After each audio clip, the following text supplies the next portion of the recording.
Assalamu alaykum qarindoshlar, qanday ahvolinglar? Men Amerikadan doktor Mehmet iman. Men bugun semizlikning sababi va uning oqibati degan temada qisqacha bir leksiya so'zlab o'tmoqchi. Men bu leksiyada asosliqi semizlikning nima ekanligi, uning qandoq sababdan kelib chiqadiganligi, semizlikninki sog'lomligimizga bo'lgan ta'siri, uning oldini olish va uni bartaraf qilish to'g'risida qisqa bir tushuncha berib o'tmoqchi. Tövəndə diqqətinizlər bu leksiyanın təfsilatında bo'lsin. Semizlik badandagi mayning ko'p bo'lishiga munosabatlik murakkab bir kasallik bo'lib, u faqat go'zallik bilan munosabatlik masala bo'lib qolmasdan, balki u yurak kasali, diabet kasali, yuqori qon besimi, yuqori xolesterol, jigar kasali va ba'zi rak kasallari qatorliq nurg'unlagan kasalliklar və sağlamlıq məsələlərinin xəvfini, yəni xətrini aşırdıgan tibbi məsələdir. Bəzi kişilərin uğruqlaşda qiyinçilikqa uçurışının nurgun səbəbləri var bo'lib, semizlik, irsiyat, fiziologiyalik və muhit amilləri səbəbindən kelib chiqadi. U insonlarning yemək-içmək, hərəkət və bədən çiniqtirish qatorliq turmush odatlari bilanmi zich munosabatlik. Semizlik badan ig'irligining normal yoki normal emasligi bilan ifodalanadigan bo'lib, uni o'lchashda badan ig'irligi ko'rsatkichi ko'p qo'llaniladi. Badan ig'irligi ko'rsatkichi deganimizda u badan ig'irligi, ya'ni kilogramni bo'yning egizligi, ya'ni metrning kvadratiga bo'lish orqali hisoblab chiqildi. Buni inglizchada BMI deb ataydigan bo'lib, uni hisoblashning formulasi bu. Ya'ni badan ig'irligi kilogramni bo'yning egizligi metrning kvadratiga bo'lish. Bu orqali BMI, ya'ni badan ig'irligi ko'rsatkichi hisoblab chiqildi. BMI, ya'ni badan ig'irligi ko'rsatkichi va semizlikning o'lchamlari. Badan ig'irligi ko'rsatkichi 18 5 bilan 24 9 arasida bo'lsa normal bo'lgan bo'ladi. Badan ig'irligi ko'rsatkichi 25 bilan 29 9 arasida bo'lsa badan ig'irligi normaldan sal ishib ketgan hisoblanadi. Agar badan ig'irligi ko'rsatkichi 30 bilan 34 9 arasida bo'lsa yengil darajadagi semizlik kasali hisoblanadi. Badan ig'irligi ko'rsatkichi 35 bilan 39 9 arasida bo'lsa o'rtal darajadagi semizlik kasali hisoblanadi. Badan ig'irligi ko'rsatkichi 40 dan ortiq bo'lsa ig'ir darajadagi semizlik kasali hisoblanadi.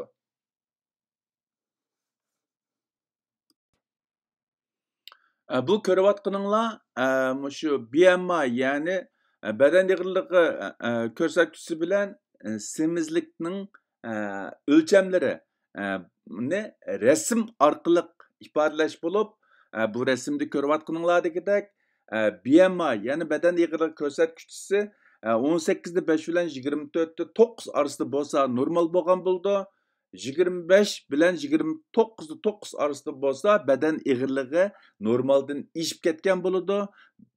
Badan ig'irligi ko'rsatkichi, ya'ni BMI 30 bilan 34 9 arasida bo'lsa birinchi darajalik yoki yengil darajadagi semizlik kasali hisoblanadi. BMI yoki badan yig'inligi ko'rsatkichi 35 bilan 39.9 orasida bo'lsa, ikkinchi darajalik yoki o'rta darajalik semizlik kasali hisoblanadi. BMI ya'ni badan yig'inligi ko'rsatkichi 40 dan oshgan vaqtida 3. darajalik yoki ig'ir darajalik semizlik kasali hisoblanadi. Bu rasmda ko'rsatkini asosligi men yuqori deb o'tgan shu BMI'ning semizlik o'lchamlarini rasm orqali ifodalashi. Semizlikning sabablari, ya'ni semizlik qanday sabablar tufaylidan kelib chiqadi yoki nima sababdan insonlar semirib ketadi degan vaqtida birinchisi irsiyat, ya'ni irsiy omillar. Mushu bizniki badanimizniki qurilmasi gen bilan, ya'ni irsiy omil bilan zich munosabatli bo'lg'achqa, ba'zi insonlardagi semizlik o'zininki badanda mavjud bo'lgan gen aloyidlik bilan zich bog'liq, ya'ni peshonasiga putilgan bo'lishi mumkin. Ikkinchisi harakat qilmaslik, badan chiniqtirmaslik. Uchinchisi metabolizmning ostlab ketishi yoki tuvallab ketishi. Bo'libmi yoshning cho'ng'ishiga ergishib insonlarning metabolizmi ostlab ketgachga, ya'ni 15-20-30 yosh vaqtidan tuvallab ketgachga, tomoqni yaxshi kontrol qilmagan vaqtida bu yoshdagi kishilar oson semirib ketishi mumkin. To'rtinchisi ba'zi hormonlarning ta'siri. Beshinchisi ozuqliq omillari. Ya'ni sog'lom ozuqlanmaslik yoki badan ehtiyojidan ortiq ozuqlanish, ko'p tomoq yeyish. Ko'pincha insonlar odatda tomoqni badanning ehtiyojiga qarab emas, balki to'yish his tuyg'usiga qarab yeydigan bo'lib, tomoqni qancha ko'p yegan sari oshqozon shuncha kengaydi, oshqozon shuncha kengaygan sari insonlarning to'yish tuyg'usi qiyin bo'ladi. Ya'ni texmi ko'p tomoq yemasa, to'ygandek his qilmaydigan bo'ladi. Natijada tomoqni ko'p yegansi, yegan tomoqning miqdori ishib bordi. Bu hargizmi badanning shu tomoqqa ehtiyojli bo'lganligini ko'rsatmaydi. İnsanlar o'zining to'yish tuyg'usiga ergishib tomoqni ko'p yeganligi uchun inson oson semirib ketadi. Ya'ni badanning ehtiyojidan ortiq qismi badanda moybulab saqlanib, badan ig'irligi ishib ketadi. 6-si yuqori energiyalik ichimliklarni ko'p ichish. 7-si uyqu benormalligi ve uxlamaslik yoki ko'p uxlash. Mana bular semizlikni keltirib chiqadigan asosli sabablar va ko'p uchraydigan sabablar bo'lib, buningdan boshqa yana ba'zi sabablar bo'lishi mumkin, lekin ko'pincha insonlar mushu sabab tufaylidan badan ig'irligi ishib, semirib ketishi mumkin. Semizlikni keltirib chiqaradigan sabablar yuqorida men deb o'tgan sabablardan boshqa ba'zi kasalliklarmi semizlikni keltirib chiqaradigan bo'lib, tövendagi 3 xil kasallik hozir tibbiy mutaxassislar semizlikni keltirib chiqaradigan asosli kasallik deb qaraladigan kasallik bo'lib, uning birinchisi qalqonsimon bezning iqtidori tövallab ketish kasali. İkincisi Cushing sindromu. Üçüncüsü Prader-Willi sindromu. Bu iki kisel, şu kiselni bayqug'uchiniki nomi bilan atalgan kisel bo'lib, bu kisel to'g'risida bilmoqchi bo'lgan qarindoshlar to'rdan izlab baqsa bo'ladi. Ya'ni hozir mutaxassislar bu 3 xil kasalni semizlikni keltirib chiqaradigan eng asosli va ko'p uchraydigan kasal deb qaraydi. Undaqda semizlik qandoq oqibatlarni keltirib chiqadi yoki semizlik sababidan qaysi kasalliklar kelib chiqadi yoki insonlarning qaysi kasalliklarga giribtor bo'lish xatiri oshidi degan vaqtida odam badanidagi nurg'un kasalliklar semizlik bilan bevosita va vositalik munosabatli bo'lib, semiz odamlarning ko'payishiga ergishib, u kasalga giribtor bo'lganlarmi ko'paymoqda. U kasallarninki birinchisi shu semizlik bilan munosabatlik kasalliklar yoki semizlik sababidan kelib chiqadigan kasalliklarning birinchisi tojsimon yurak qon tomir kasali, ikkinchisi qizil qon tomir qetib olish, uchinchisi yuqori qon besimi, to'rtinchisi ming qon tomir kasali, beshinchisi diabet kasali, ya'ni shakar seyish kasali. Oltinchisi o't yallig'i, o'tni tosh bo'lish qatorliq o't kasalliklari. Yettinchisi mayliq jigar kasali va u sababdan kelib chiqqan jigar qetishib olish. Sakkizinchisi uxlaganda nafsi to'xtab qolish kasali. To'qqizinchisi o'pkaning nafaslanish iqtidori cheklimiga uchrash. O'ninchisi sumak bo'g'im yallig'i va tiz lipak zaxmlanish. 11'incisi ayollarning cho'ng uchay raki. 12'incisi qizil o'nkaç raki. 13'incisi börek raki. Bular semizlik bilan bevosita yoki vositalik munosabatlik kasalliklar bo'lib, semiz odamlarniki bu xil kasalliklarga giribtor bo'lish nisbati odatda semiz bo'lmagan insonlardan yuqori bo'ladi. Semizlikning oldini olish, ya'ni biz qanday qilgan vaqtida semizlikdan saqlana olamiz yoki semirib ketishning oldini ola olamiz degan vaqtida birinchisi bak ko'p tomoq yemaslik. Bo'libmi yuqori energiyalik yemaklik miqdorini ozaytish, kundalik energiya miqdorini kontrol qilish.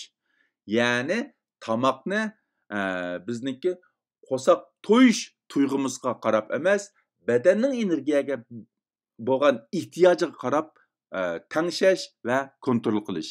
Ikkinchisi ozuqliq tangpongligiga alohida diqqat qilish. Uchinchisi harakatni ko'p qilish, badan chiniqtirishga ahamiyat berish. To'rtinchisi hormon xarakterlik dorilarni ishlatishdan yoki tarkibida hormon bor yemak ichmaklarni iste'mol qilishdan amal va saqlanish. Beshinchisi yuqori energiyalik ichimliklarni ko'p iste'mol qilmaslik yoki faqat iste'mol qilmaslik. Oltinchisi semizlikni keltirib chiqaradigan kasalliklar bo'lsa, vaqtida bartaraf qilish va davolash. Agar biz bularga diqqat qilsak, semizlikning oldini ola olishimiz kam deganda haddidan ziyoda semirib ketishdan saqlanishimiz mumkin. Hamdaqda biz bu semizlikdan saqlanolmay yoki har xil sabablar tufaylidan semirib ketgan bo'lsak, bu semizlikni qandaq bartaraf qilamiz, ya'ni semizlik sababidan kelib chiqqan kasalliklarning oldini olish uchun biz qandaq qilishimiz kerak degan vaqtida birinchisi ozuqlanish odatimizni tangshash yoki o'zgartirishimiz kerak. Ikkinchisi turmush odatimizni tangshash yoki o'zgartirishimiz kerak. Uchinchisi harakat qilish va badan chiniqtirishni izchil davom qilishimiz kerak. To'rtinchisi doktorga ko'rinish, agar semizlikni keltirib chiqaradigan kasallik bo'lsa, uni bartaraf qilish, davolatish kerak. Beshinchisi o'riqlash dorilarini ishlatish. Oltinchisi yuqorqi ahvollarning hammasi unum bermagan vaqtida operatsiya qilib davolash, ya'ni semizlik operatsiyasi qilish.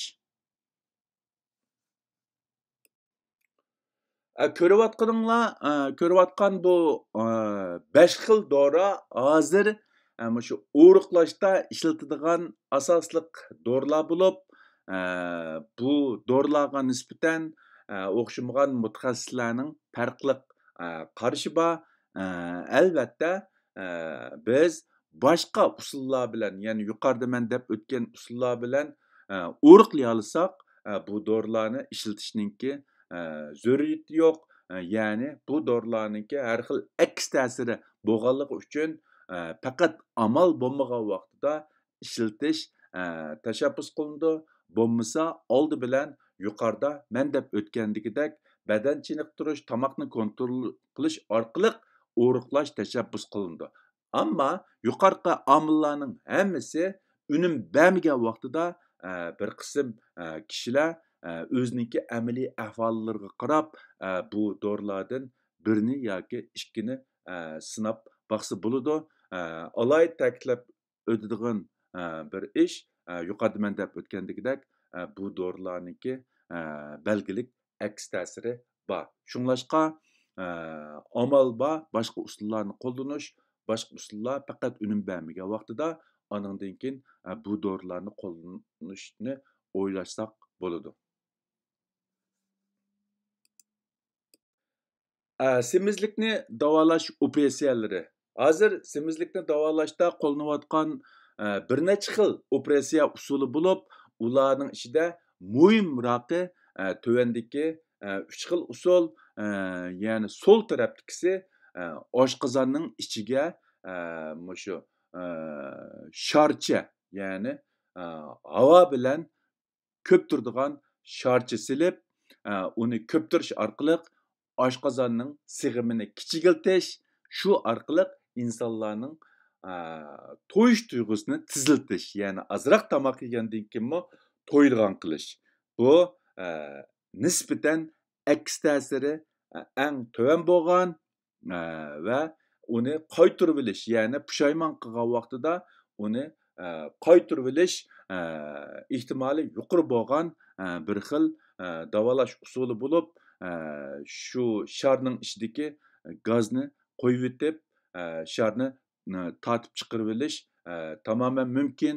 Ya'ni bu xil davolash usuli reversible, ya'ni keyniga yondug'il bo'ladigan davolash usuli bo'lganligi uchun bu usulni qo'llanayotganlarmi xili ko'p. Ikkinchi xil usulda, ya'ni o'tirdagi usul, bu oshqozonningki bir qismini kesib o'tish orqali oshqozonning sig'imini kichigiltish, shu orqali insonlarning to'yish tuyg'usini tezlatish, ya'ni ozroq tomoq yegan vaqtidami to'ydigan his qildirish. Uchinchisi bo'lsa, bu oshqozonningki bir qismini kesib o'tishning o'rniga mushu qizil o'nkashdan kirgan tomoq oshqozonni butun to'ldirishdan ko'ra oshqozonning bir qismidan otlab o'tib ketish.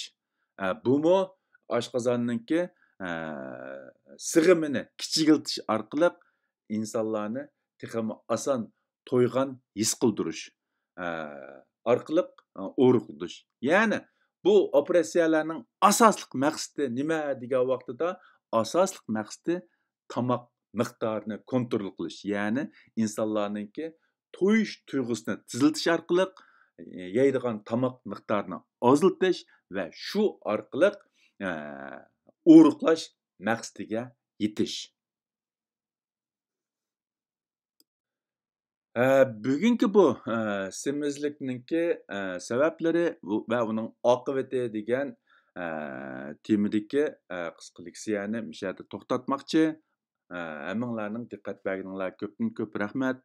Alloh hammamizning tenini salomat, umrni uzun qilsin. Ko'rishishcha omon bo'linglar. Xayr xo'sh.